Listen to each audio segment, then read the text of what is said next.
क्या आपने कभी महसूस किया है कि इस ब्रह्मांड में सब कुछ होते हुए भी कुछ अधूरा सा लगता है?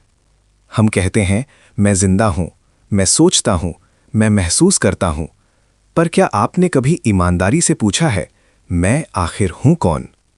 आपके शरीर का हर कण कभी किसी तारे का हिस्सा था। आपके भीतर बहने वाला हर परमाणु किसी विस्फोट के बाद अस्तित्व में आया। लेकिन प्रश्न ये नहीं है कि आप किससे बने हैं, प्रश्न ये है कि आप बने क्यों हैं। अगर आज अचानक ये पूरा ब्रह्मांड समाप्त हो जाए, न तारे, न ग्रह, न समय, न स्मृति, तो क्या कभी कोई प्रमाण बचेगा कि आप यहां थे? और अगर नहीं बचेगा, तो आपकी ये पूरी जिंदगी, आपका संघर्ष, आपका प्रेम, आपकी पीड़ा, आपकी खुशी, सब किसके लिए है? हम कहते हैं कि हम ईश्वर को खोज रहे हैं, पर शायद सच ये है कि हम खुद को खोज रहे हैं। पर सोचिए, अगर सृष्टि की शुरुआत ही किसी को पता नहीं, अगर स्वयं देवता भी इस रहस्य से अनजान हों, तो फिर आप किस भरोसे अपने जीवन का अर्थ खोज रहे हैं? क्या ये ब्रह्मांड सिर्फ एक दुर्घटना है, या फिर आपकी चेतना किसी अनकहे उद्देश्य की आवाज है? और अगर इस सृष्टि से पहले कुछ भी नहीं था, तो ये मैं कहां से आया? आपके भीतर जो ये सवाल उठता है, वो सवाल है या वो सृष्टि की याद है? क्या आपने कभी ध्यान दिया है कि आपकी हर सांस के बीच एक अदृश्य सा ठहराव होता है? एक ऐसा पल जिसे ना घड़ी पकड़ पाती है, ना दिमाग दर्ज करता है। पर वही पल, वही शून्य, शायद वही जगह है जहां समय खुद रुककर सोचता है कि आगे चले या पीछे लौट जाए। लोग उसे खाली जगह कहते हैं, पर कुछ पुराने ग्रंथों में उसे काल द्वार कहा गया है। अध्याय 1, जब ब्रिटिश अफसर खुद डर गए। साल था 1930। भारत तब भी जंजीरों में जकड़ा था, लेकिन हिमालय की चोटियां आजाद थीं। एक अंग्रेजी अभियान, जिसे आधिकारिक रूप से भू सर्वे कहा जा रहा था, असल में कुछ और ही खोज रहा था। उनका मानना था कि पहाड़ों की उन गुफाओं में कोई ऐसी चीज दबी है जिसे सदियों से छुपाया गया है। ठंड इतनी थी कि सांस लेने पर हवा चुभने लगती थी। कैंप की आग कांपती थी, जैसे खुद उससे भी आगे बढ़ने से डर रही हो। इसी टीम में एक भारतीय विद्वान भी था, पंडित रश्मधर। उसकी आंखों में वो बेचैनी थी जो किसी गुप्त रहस्य को छू लेने के बाद पैदा होती है। अध्याय 2, संदूक। दिसंबर की एक धुंधली सुबह, बर्फ हटाते समय सैनिकों की फावड़ियां किसी कठोर चीज से टकराईं। मिट्टी के नीचे, पत्थरों के बीच, एक पुराना जंग लगा संदूक। जब उसे खोला गया तो भीतर कोई सोना नहीं था, कोई मूर्ति नहीं थी, बस कुछ चर्मपत्र, पुरानी खाल पर लिखे हुए शब्द। भाषा संस्कृत थी, पर शैली ऐसी मानो शब्द सांस ले रहे हों। पहला वाक्य पढ़ते ही पंडित रश्मधर की उंगलियां कांप उठीं। मनुष्य अपने जन्म के साथ सीमित श्वास लेकर आता है, पर जो श्वास के बीच के शून्य को पहचान ले, वो सीमा से बाहर निकल जाता है। अध्याय 3, सांसों का रहस्य। रश्मधर समझ गया कि ये कोई साधारण ग्रंथ नहीं है। ये उन ग्रंथों की परंपरा से जुड़ा था जिन्हें कभी खुले में नहीं पढ़ा जाता। ये लिखा था कि इंसान असल में हवा नहीं पीता, वो प्राण को आमंत्रित करता है, और प्राण वहां नहीं रहता जहां शोर है, वो वहीं ठहरता है जहां मौन है। ग्रंथ में बार बार एक शब्द आता था, मध्य। ना भीतर ना बाहर, बस बीच में। अध्याय 4, वो रात। कैंप में सब सो चुके थे, पर एक तंबू खाली था। मेजर हॉकिंस ने देखा कि रश्मधर कहीं नहीं है। बर्फ पर उसके पैरों के निशान पहाड़ की चोटी की ओर जा रहे थे। हाथ में टॉर्च, कंधे पर बंदूक, हॉकिंस ऊपर पहुंचा। वहां रश्मधर बैठा था, ना हिलता ना कांपता, मानो खुद ठंड उसे छूने से डर रही हो। तुम यहां क्या कर रहे हो? हॉकिंस ने पूछा। कोई जवाब नहीं। जब उसने रश्मधर के कंधे को छुआ तो उसके हाथ से टॉर्च गिर गई। ऐसा लगा मानो उसने किसी जीवित पत्थर को छू लिया हो। रश्मधर की आंखें खुली। उनमें ना गुस्सा था ना डर, बस गहराई, ऐसी गहराई जिसमें आदमी खुद को खो दे। उसने धीरे से कहा, तुम दस्तावेज ले सकते हो, पर शून्य को कैसे लोगे? अध्याय 5, गायब। अगली सुबह वो संदूक खाली था, रश्मधर भी नहीं मिला। ब्रिटिश रिपोर्ट में लिखा गया, दस्तावेज नष्ट हो गए, पर स्थानीय लोग कहते हैं वो ग्रंथ आज भी मौजूद है, बस किसी कागज पर नहीं, सांसों के बीच। अध्याय 6, शून्य की भाषा। पुराने संतों का मानना था कि मनुष्य की सबसे बड़ी भूल ये है कि वो हर समय कुछ ना कुछ बनना चाहता है, कुछ सोचना, कुछ पाना, कुछ साबित करना। पर शून्य में कोई साबित नहीं करता, वहां बस होता है।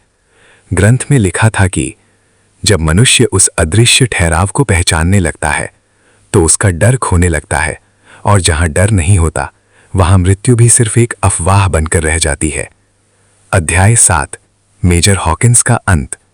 कहा जाता है कि वो मेजर बाद में नौकरी छोड़कर भारत में ही रह गया। उसने हथियार छोड़ दिए, पर उस रात की याद नहीं छोड़ पाया। अपनी डायरी के आखिरी पन्ने पर उसने लिखा, हम पहाड़ों में किसी हथियार की तलाश में आए थे, पर असली शक्ति तो हमारे भीतर दबी है। शायद हम गुलामों को जमीन से नहीं, खुद से काट कर रखते थे। अध्याय 8, आज का समय। आज दुनिया फिर डर से भरी है। युद्ध, बीमारियां, तनाव, अनिश्चितता। पर वो शून्य आज भी मौजूद है, हर सांस के बीच। कोई उसे पकड़ नहीं सकता, कोई उसे छीन नहीं सकता।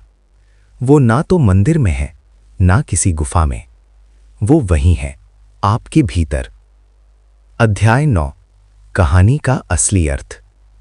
ये कहानी अमरता की गारंटी नहीं देती, ये किसी चमत्कार का दावा नहीं करती।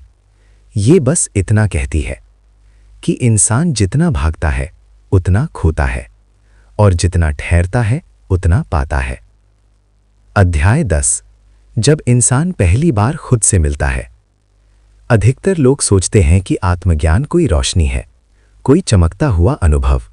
पर सच ये है, आत्मज्ञान एक गहरा अंधकार है। ऐसा अंधकार जिसमें सब कुछ स्पष्ट दिखाई देने लगता है। जब आप शून्य के उस द्वार पर कुछ पल ठहरते हैं तो आपको एहसास होता है कि आप जितना अपने बारे में जानते थे वो सिर्फ एक कहानी थी। नाम, पहचान, डर, चाहतें, सब किराए के कपड़े थे।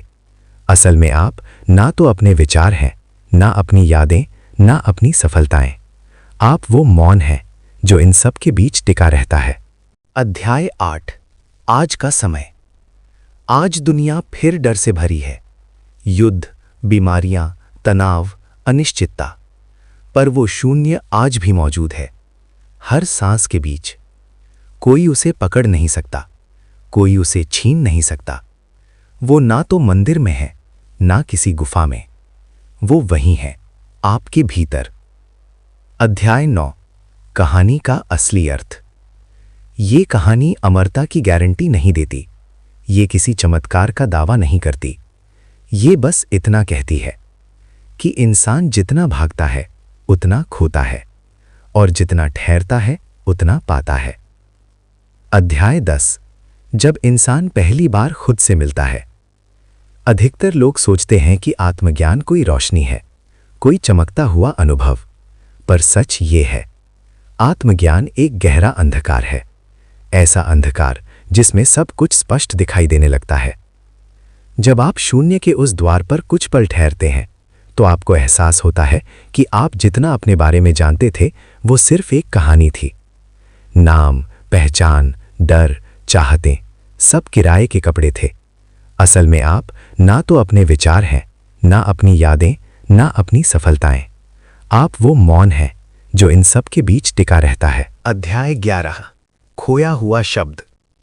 ग्रंथ के एक पन्ने में एक शब्द बार बार आया था, अनुत्तर। अर्थ, वो प्रश्न जिसका उत्तर देना ही गलत हो, क्योंकि जैसे ही आप उसे शब्दों में बांधते हैं वो मर जाता है। शिव को भी इसी कारण अनुत्तर कहा गया, वो जिसे समझा जा सकता है पर बताया नहीं जा सकता। अध्याय 12, रश्मधर का दूसरा जन्म। कहा जाता है कि रश्मधर मरा नहीं था, वो बस पहचान से बाहर चला गया। वर्षों बाद एक साधु अलग अलग गांवों में दिखाई देने लगा, न नाम बताता न अतीत। पर जिसके सामने बैठ जाता वो व्यक्ति अपने ही भीतर कुछ टूटता हुआ महसूस करता। लोग कहते उस साधु के पास बैठकर सांस अपने आप हल्की हो जाती है। अंतिम अध्याय, शून्य का द्वार। आपको किसी गुफा में जाने की जरूरत नहीं, किसी ग्रंथ को ढूंढने की जरूरत नहीं, बस अगली बार जब आप सांस लें तो उसके बाद आने वाले उस एक अदृश्य पल को पहचानिए। न कुछ मांगिए, न कुछ बदलिए, बस वहां होइए, क्योंकि वही पल आपके भीतर का कैलाश है। वही जगह है जहां शिव रहते हैं। हर हर महादेव।